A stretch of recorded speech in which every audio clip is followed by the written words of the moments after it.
अस्सलाम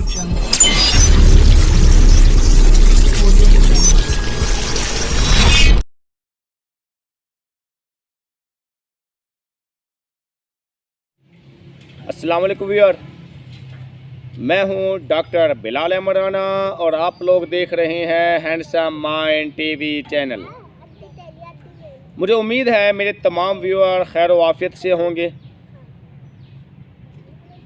आज हम बात करेंगे कि अगर हमारे मुल्क की इस्लाह, हमारे कंट्री की इस्लाह, हमारे पढ़े लिखे लोगों का, हमारे पढ़े लिखी आवाम का, नौजवानों का मुस्तकबिल क्यों, क्या, कैसे बेहतर बनाया जा सकता है। हमारे मुल्क में कौन कौन से ऐसे मसाइल हैं कि जिसकी बुनियाद पर हमारा मुल्क जितने रफ्तार से तरक्की करना चाहिए था उतने रफ्तार से तरक्की नहीं कर पा रहा, या वो कौन से तरीके और टेक्निक्स हैं, या हमें ऐसी कौन सी तब्दीली लानी पड़ेगी कि हमारा मुल्क तरक्की की राह पे चलना शुरू कर दे। इसमें सबसे पहले तो मैं आप लोगों को ये बात बताना चाहूँगा कि एक बहुत बड़ा अलमिया ये भी है कि एक वो थ्योरी है, उसकी ये बात समझाने के लिए आप लोगों को एक थ्योरी की मिसाल दे दूँ कि people get what they deserve, कि क्या लोगों को वो मिल जाता है जिसके वो मुस्तहिक होते हैं। यानी कि हर बड़ी मछली छोटी मछली को निगल रही है, छोटी मछली उससे छोटी को निगल रही है, उससे छोटी को निगल रही है।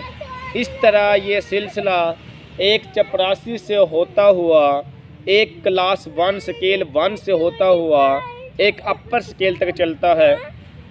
इसीलिए जब हर तरफ ये मसाइल रहें, यानी हम ऐसे कह सकते हैं कि हर शाख पे उल्लू बैठा है, यानी कि अब अगर हमारे मुआशरे में बेहतरी और इस्लाह करने वाले लोग कम हों और तबाही करने वाले लोग ज़्यादा हों तो उस मुल्क में तरक्की की शरह हमेशा कम होती है।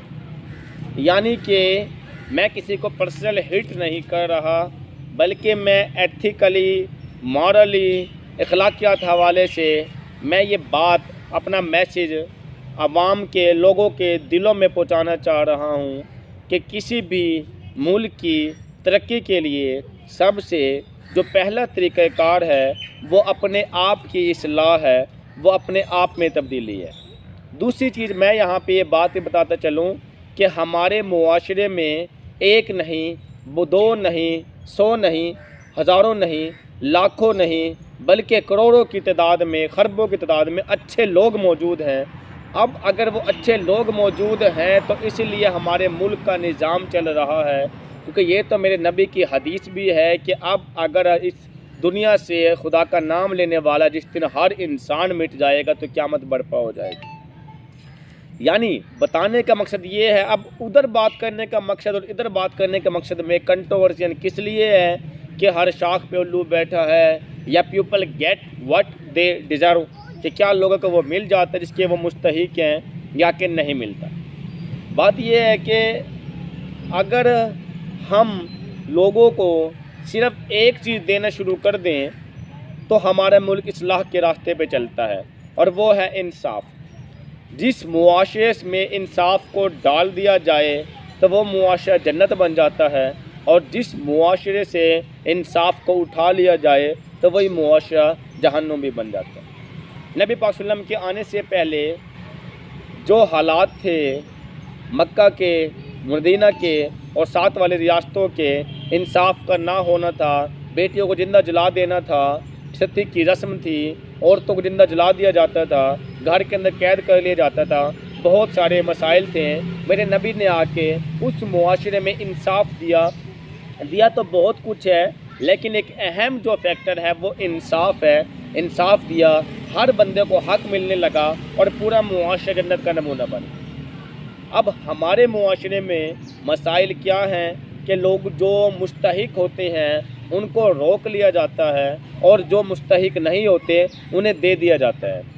अमीर के बच्चे को, पैसे वाले के बच्चे को, अफसर के बच्चे को ज़्यादातर अकोमोडेट किया जाता है, चाहे वो इंटरव्यू का मरहला है, चाहे वो आम सियासी लोगों के हाथ से आने वाली नौकरियां हैं, चाहे वो पार्लियामेंट के अंदर असेंबली मेंबरान के बैठे हुए सीट्स और जॉब्स हैं, किसी भी तरह के अगर मसाइल हैं तो वो अमीर लोगों को या सियासतदान के बच्चे को वो चीज़ें मिल जाती हैं, दे दी जाती है, ज़्यादा इजी रहते हैं। इसीलिए चाहे वो मुस्तहिक हैं या चाहे वो नहीं मुस्तहिक, जबकि हमारे वो लोग जो कि ज़्यादा मुस्तहिक होते हैं, डिज़र्विंग होते हैं, तो उन्हें वो चीज़ के लिए रोक लिया जाता है। कि जब हमारे मुल्क में इस तरह के मसाइल जन्म लेंगे तो ऑटोमेटिकली मसाइल जन्म लेंगे। यानी अब अगर आप लोग देखें, हमारे मुल्क के अंदर जो सियासी ओहदे हैं उन लोगों को दिए जाते हैं जिसको पता ही नहीं है। एक बंदे को तालीम का नहीं पता लगता, तालीम का कोई बड़ा अफसर बना दिया सियासी एतबार से। एक बंदे को दीन का नहीं पता लगता, इस्लामी लिहाज से कोई बड़ा उसको ओहदा दे दिया। एक बंदे को कानून का नहीं पता लगता, कोई बड़ा कानून का ओहदा दे दिया।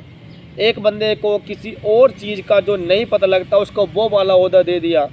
अब बात यह है कि उस चीज़ में तालीम उनकी नील है, सियासी बैकग्राउंड की वजह से, सियासी असर रसूख की वजह से वो उन ओहदों पे आके बैठ जाते हैं जिसके वो अहल नहीं होते या मुस्तहिक नहीं होते, या वो उस चीज़ के लिए मैं समझता हूँ शायद डिसेबल है।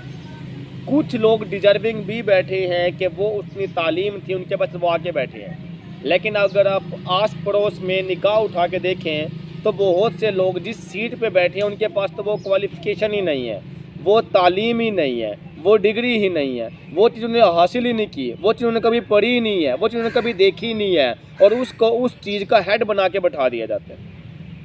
और जो रही सही कसर है तो वो पूरी हो जाती है कि जो हमारा जो ये सिलेक्शन का तरीका, ये सिलेक्शन का तरीका ही गलत है। मतलब सिलेक्शन का तरीका कैसे गलत है कि एक बंदे की एबिलिटी को मेजर करने के लिए सिर्फ इतना काफ़ी नहीं होता कि उस बंदे से 100 MCQs के पेपर लेके उसके अंदर बंदे के बार दफ़ा तुक्के भी लग जाते हैं और बार दफ़ा उसकी मेहनत का भी रोल होता है, लेकिन और उसकी बुनियाद पर सिर्फ एक बंदे को सिलेक्ट कर लेना, या ऐसे भी कह सकते हैं कि अगर एक बंदे को सिर्फ एक चीज़ को देख के सिलेक्ट कर लेना कि बस इस बंदे के ज़्यादा MCQ ठीक हैं तो ये बंदा ज़्यादा नॉलेज वाला है, तो ये तरीका भी इंतहाई गलत है। मतलब हो सकता है कि उस बंदे के या तो वैसे तुक्के ज़्यादा लगे हों, या उस बंदे की लक ज़्यादा हुई हो, या वो बंदे जो ज़्यादा मेहनत करने वाले और ओवरऑल जो इल्म में ज़्यादा हैं और वो लोग पीछे रह गए हों क्योंकि वहाँ पे उसकी लक ना चली हो, या उस टाइम पे वो सवालात ना आए हों, या उस टाइम पे, मतलब कहने का ये है कि जब हम हर एंगल से मेजर करते हैं तो वो असल मेजरमेंट होती है। अब हर एंगल से मेजर करना क्या चीज़ होती है जैसे CSS की अगर आप मिसाल उठा के देख लें, उसमें समझ आती है कि वाकई ही बंदे को निखारा जाता है, निथारा जाता है, वाकई उसमें एनालिसिस किया जाता है, कोई समझ आती है क्योंकि इतने बड़े लेवल पे इम्तिहान लेके हर सब्जेक्ट की गहराई में से घुमा के, हर तरह के ऑब्जेक्टिव सब्जेक्टिव को पूछ के, हर तरह के साइकोमेट्रिक को मेजर करके अगर इस तरीके से अगर रिक्रूटमेंट बनाते हैं तो चलो समझ में आता है। PMS में जो PMS के थ्रू जो लोग ऑफिसर बनते चलो उसका समझ में आता है, वो तो किसी हद तक समझ में आने वाली बात है भाई, वाकई जो लोग मेहनत करते हैं वो निकल जाते हैं। इसलिए बहुत से CSS और PMS जो CSP ऑफिसर बने वो गरीब के बच्चे भी बने, क्योंकि वो जो तरीक़ाकार है उसके अंदर एक बाकायदा एक सिस्टमेटिकल तरीके से निखारा जाता है। उसमें एक छोटी सी खामी अगर ये ना रखी जाए कि कोई हेल्पिंग मटेरियल ना दिया जाए, जो इदारे अगर ये जितने भी मुकाबले के इम्तिहानात ले रहे हैं, अगर कोई हेल्पिंग मटेरियल जो कि हमारे मुल्क में खैर काफ़ी हद तक शफाफ निज़ाम है, जो कि किसी लिए ये जो सिस्टम है CSS PMS का इसीलिए बचा हुआ है क्योंकि हमारे मुल्क में काफ़ी तक शफाफ निज़ाम है, और इसके साथ साथ एक बंदे की एबिलिटी को मेजर करने का बिल्कुल सही क्राइटेरिया है। जबकि वो इम्तिहान जिसमें सिर्फ 50 या 100 नंबर के MCQs दे के उस बंदे को सिलेक्ट कर लिया जाता है, तो उस बंदे के बारे में 100% रिलायबल और वैलिड मेथड नहीं है कि उस बंदे की एबिलिटी को मेजर किया जा सके। इस तरीक़ाकार में बहुत सारे वो मसाइल भी आ जाते हैं कि लायक लोग रह जाते हैं और नालायक लोग निकल जाते हैं। एक बंदे को मेजर करने के लिए हर लेवल से मेजर किया जाता है, जैसे CSS के अंदर मेजर किया जाता है। यानी कि अब अगर एक बंदे को सिर्फ मुकाबले के जो NTS या PPSC या जो इस तरह के इम्तिहानात हैं, अब अगर उस तरह के इम्तिहानात के अंदर सिर्फ MCQs के अलावा कोई और मेथड भी साथ में स्क्रीनिंग और रिक्रूटिंग का कोई ऐसा सिस्टम रख लिया जाए कि जिसके अंदर वो बंदा सिर्फ MCQs का मोहताज ना हो, बल्कि वो बंदा कितना अच्छा एक्सप्लोर कर सकता है, कितने कॉन्फिडेंस से बता सकता है, कितने अच्छे लेवल पे जाके नॉलेज को शेयर कर सकता है, कितने पूरे यकीन के साथ वो महफिल के अंदर बात कर सकता है, उसकी डिसीजन मेकिंग कितनी मजबूत है, वो कितने अच्छे तरीके से फ़ैसला ले सकता है, दूसरे लोगों में वो कैसे डीलिंग कर सकता है। ये सारी बातों में से कोई भी बात मैयर की नहीं जाती। मैयर किए जाते हैं कि उसका तुक्का बेस, जिसके तुक्के ज़्यादा लग गए तो वो चांसेस ये होती हैं कि वो बंदा निकल जाता। मैं ये नहीं कहना चाह रहा कि सिर्फ तुक्के वाले आगे निकलते हैं, यानी बहुत से लोग वो भी आगे निकलते जो मेहनत करते हैं, इसमें भी कोई शक नहीं, लेकिन बहुत से लोग वो भी आगे निकलते हैं जिनके तुक्के लग जाते हैं और फिर उनकी तकदीर या उनका नसीब कहना वो लोग आगे निकल जाते हैं। पहले तो सिस्टम वही गलत है कि जिसके अंदर हमें उस लेवल पे हम उन ऐसे ही ओहदों को दे देते हैं जो बगैर बात के ओहदे मिल जाते हैं और बंदा सीट लेके बैठ जाता है। वो टोटल तरीका गलत है, हमारे मुल्क की तबाही है उसके अंदर। अब जो निखारने का तरीका है CSS PMS का तरीका तो समझ में आने वाला है। जो ये MCQ टाइप पेपर है ये इतना वैलिड मेरे ख्याल से नहीं है जितना वैलिड एक CSS का पेपर होता है कि उसमें सही तरीके से बंदे को निखारा जाता है। या जैसे एक आप एक ऐसे कर लें कि एक सब्जेक्ट का पेपर है, अब सब्जेक्ट के पेपर के अंदर भी अमूमी तौर पे क्या होता है कि 100 नंबर के MCQ दिए, उसमें से जिसने ज़्यादा लिए उसको सीट दे दी गई। और हो सकता है कि एक बंदा उससे ज़्यादा मेहनत करने वाला, उससे ज़्यादा एक्सप्लोर करने वाला, उससे ज़्यादा दूसरों के सामने जो है ना अपना नॉलेज देने वाला, शेयरिंग वाला बंदा हो, लेकिन उसके बावजूद उसके MCQs या उसके तुक्का बेस या उसके हार्ड लक की वजह से वो उन चीज़ों को टिक ना कर पाए। या जो हमारे पास जो एक बंदा MSc की डिग्री लेके आता है, हम जब 100 नंबर का पेपर बनाते हैं तो हम उस 100 नंबर के पेपर में से उस बंदे ने जो 16 साल 18 साल तालीम हासिल की है उसका 5% भी नहीं पूछ पाते, क्योंकि हर चैप्टर से इस तरह 100 नंबर का पेपर बनता है। फिर हर बुक को उठा के देख लें, कम से कम 2000 बुक का 2000 तक का जो है ना ये सिलेबस बनता है, मटेरियल बनता है जो कि उस बंदे से पूछे जा सकते हैं। अब आप लोगों का सवाल ये होना चाहिए तो इसके अलावा क्या मेथड हो सकता है कि अगर हम MCQ सिस्टम को ख़त्म करके कोई और सिस्टम लागू करें। मैं समझता हूँ कि MCQ सिस्टम के बजाय अगर हम लोगों पे इंडिविजुअली मेजरमेंट करें या तो उसकी, और अगर इंडिविजुअली मेजरमेंट करना नहीं मुमकिन तो उन लोगों को साथ में डेमो भी रखे जाएं। इंटरव्यू देना एक अलग हैसियत रखती है, इंटरव्यू में तो सिफारिशें भी चलती हैं, ठीक है, और जिसके पेपर पास हो जाते हैं फिर वो सिफारिश कराते हैं, वो सिलेक्ट हो जाते हैं, तो इस तरह की बातें भी चलना शुरू हो जाती हैं। लेकिन एंड ये कि अगर हम एक बंदे को ओवरऑल जज करें, ओवरऑल मेजरमेंट या फिर ओवरऑल जजमेंट ये चीज़ है कि उस बंदे को कितना कॉन्फिडेंस है वो भी देखें, कितना एक्सप्लोर कर सकता है वो भी देखें, अपनी बात लोगों में कैसे पहुंचा सकता है वो भी देखें। सिर्फ किताबी का रट्टा लगाने का नाम तो इल्म नहीं है ना, हमने तो सिर्फ किताबी रट्टा लगा के उसका नाम इल्म समझ लिया, इसलिए हमारी सोसाइटी तबाही के किनारे पे खड़ी है। अगर हम इल्म को सिर्फ रट्टा लगाने के बजाय अगर हम इल्म को सही मायनों में वो जो 800 साल इल्म चला था अगर उसी इल्म को फॉलो कर ले, उसके अंदर तो इखलाकियात था, दीन था, ईमान था, उसके अंदर तो चीज़ें थी नहीं कि हम यूरोपियन लिटरेचर को उठा के पढ़ेंगे, सारी किताबों को हम अंग्रेज़ी किताबों को उठा के पढ़ेंगे, ज़्यादा रट्टे लगाएंगे, ज़्यादा तरीके से पास हो जाएंगे, फिर पास होकर आगे निकल जाएंगे। अब जब मसाइल बनते हैं रट्टे वालों को, इसलिए मसाइल बनते हैं कि लोग FSC में नंबर लेते हैं 1000 1100 और इसके बावजूद उनसे MD कैट पास नहीं होता, E कैट पास नहीं होता उनसे। तो क्या वजह है सारी की सारी? इसकी रीज़न ये है कि जो उसको निखारने का और निथारने का जो तरीका है वो तरीका ठीक नहीं है। रिक्रूटमेंट तरीका ठीक ना हो तब मसाइल आते ही आते हैं। अगर हम जो लोग ज़्यादा मुस्तहिक हैं अगर हम उन लोगों को नहीं लेके आएंगे आगे तो फिर तबाही की तरफ जा रहे होते हैं। हमने अपने बच्चों को सिर्फ रट्टा सिस्टम, कंसेप्चुअल सिस्टम की तरफ नहीं लेके रट्टा सिस्टम की तरफ नहीं लेके जाना होता, बल्कि कंसेप्चुअल सिस्टम की तरफ लेके जाना होता है। हमने उन अपने आने वाले नस्लों को किताबें रटवानी नहीं है, बल्कि उनके अंदर वो चीज़ें डेवलप करनी है कि वो कंसेप्चुअल, उनका IQ लेवल डेवलप हो, वो क्रिएटिव थिंकर बने, और साथ में उनके अंदर इखलाकियात को डेवलप करना है ताकि वो सिर्फ 4 किताबें पढ़ के अपने आप को हीरो समझने के बजाय वो दुनियादारी के निज़ाम में भी अपने आप को अखलाकी तरीके से पेश करे।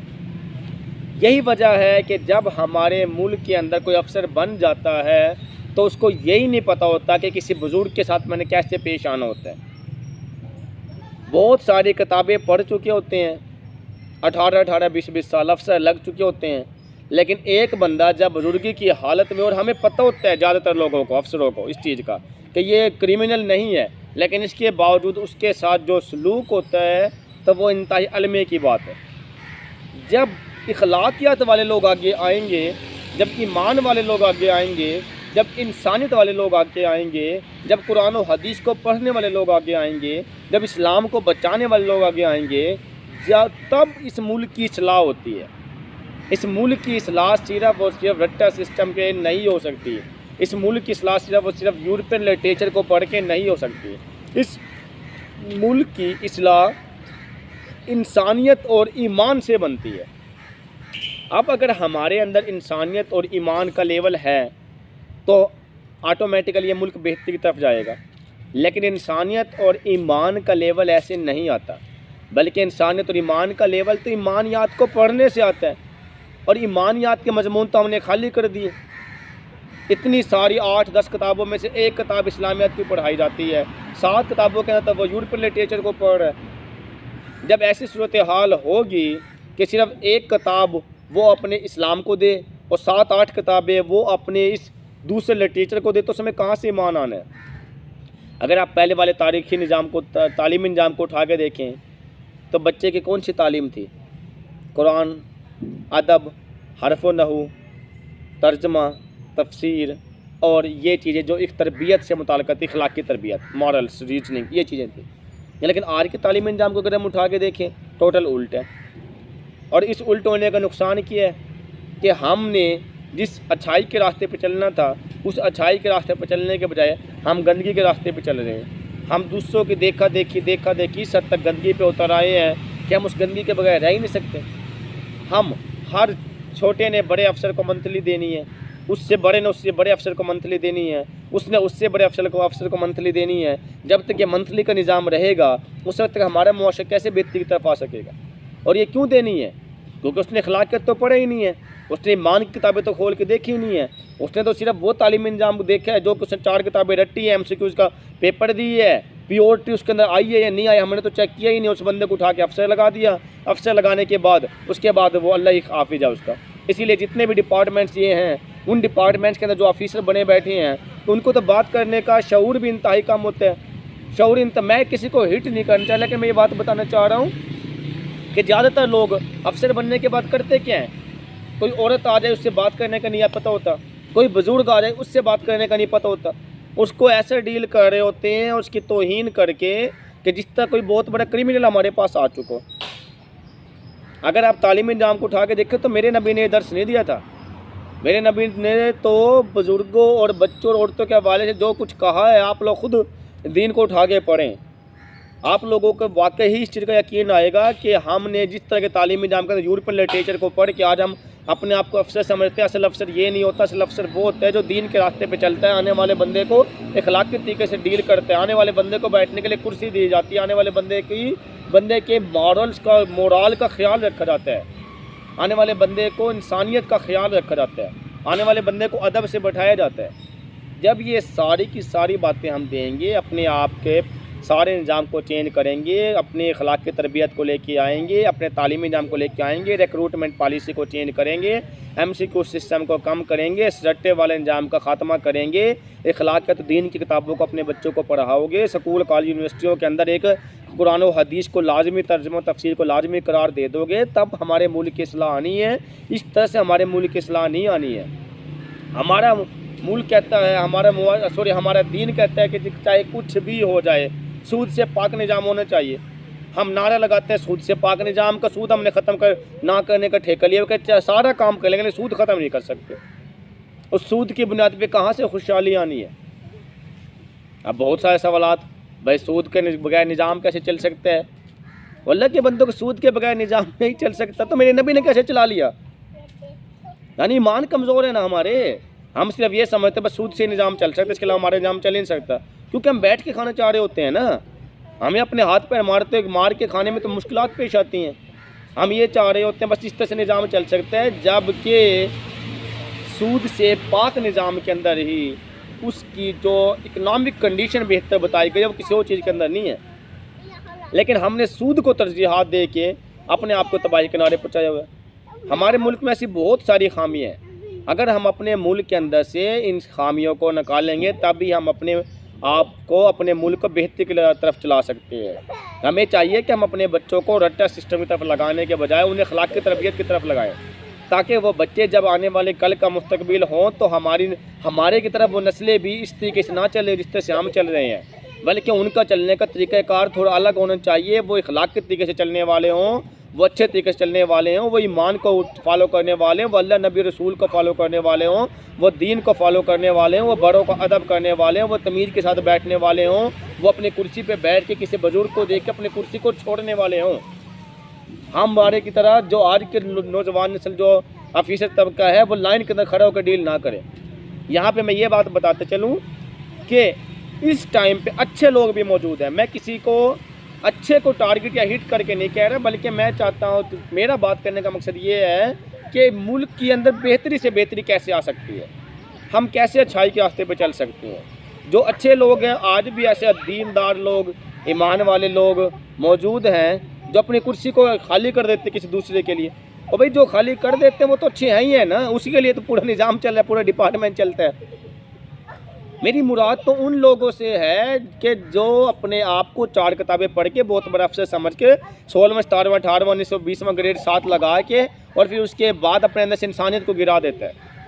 पढ़े लिखे होने का मकसद अपने अंदर इंसानियत पैदा करना होता है, इंसानियत को गिराना नहीं होता। इसीलिए मुल्क की इस्लाह के लिए आप भी सोचें, हम भी सोचें, सब मिल के सोचें, ताकि हमारा मुल्क बेहतरी के रास्ते पर चले। खुदारा अपने बच्चों के लिए अपने तालीमी निज़ाम को चेंज कराने के लिए उठें, अपने तालीमी निज़ाम को चेंज कराएं, अपने इस मुल्क की इस्लाह के लिए अपने आने वाली नस्लों को कुरान और हदीस की तरफ लगाएं, अपने आने वाली नस्लों को अखलाक की तरबियत की तरफ लगाएं, अपने आने वाली नस्लों को ऐसे यूरोपी लिटरेचर ना पढ़ाएं जिससे उसके अंदर तबाही आए। अपने आने वाली नस्लों को अखलाकियात जब देंगे तो उसके अंदर बेहतरी आएगी। मुझे उम्मीद है कि ये बातें आप लोगों को काफ़ी हद तक देखने और समझने और सीखने का मौका मिला होगा। आप अपने घर से तरबियतों को शुरू करें, उसके बाद आप लोग इन तरबियतों को, दीन को, इखलाक को, ईमान को, इन तरबियत को अपने घर से शुरू करके अपने लाइफ में तब्दीली ला के और इस तरह से मुल्क के कोने कोने के, दुनिया के कोने कोने के अंदर बेहतरी अच्छाई लेके आने की कोशिश करें। आप लोग भी कोशिश करें, हम भी कोशिश करें। जब हम सब मिल के कोशिश करेंगे तब हमारा मुआशरे जन्नत का नमूना बनेगा। मुझे उम्मीद है कि ये वीडियो आपको अच्छी लगी होगी। इसके साथ ही इजाज़त दीजिएगा। अल्लाह हाफिज़।